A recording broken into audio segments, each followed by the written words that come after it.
બધું ગુવા માતા થળિયા હોતી ખાઈ ગઈ કેટલી.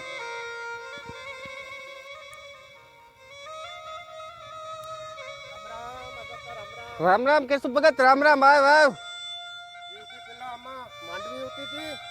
હા ઊતી હતી માંડવી માં કામ થયું કેશુ ભગત ખબર છે? હું ગામમાં કરિયાણું લેવા ગયો. કરિયાણું લેવા ગયો ને કેટલું બાયું વાતું કરતી હતી. ઈ કે મેં તો કે આજ પૂન કર્યું તો કે કીવાનું પૂન કર્યું હતું મેં કાન માંડ્યા. ઈ કે કૂતરાનો રોટલો નાખ્યો ને અમુક કીડીયું ને નાખ્યું ને હું કા ઘરનું પૂનતા મારે કરવું ને 15 દીનું કરવું. આ તો હું કા 5 દીનું કરતી ને મારે તો 15 દીનું પૂન કરવું. પછી મારા મગજમાં વિચાર આવ્યો હું કા 15 દીનું કરવું કાવ.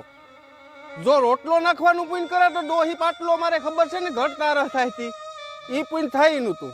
તો આવ્યો તો માંડવીમાં ગો ઘૂમરો મારવા. તો માંડવીમાં મૂંડો હતો તો મને એ થયું કે 15 દીનું પૂન આમાં થાય છે. માંડવીને મુંડાને હું કા માંડવી ખાવા દા તે હું કા 15 દી સુધી જેટલું પૂન થયું એટલું ખોલમેજી હું કા દવા મારદા.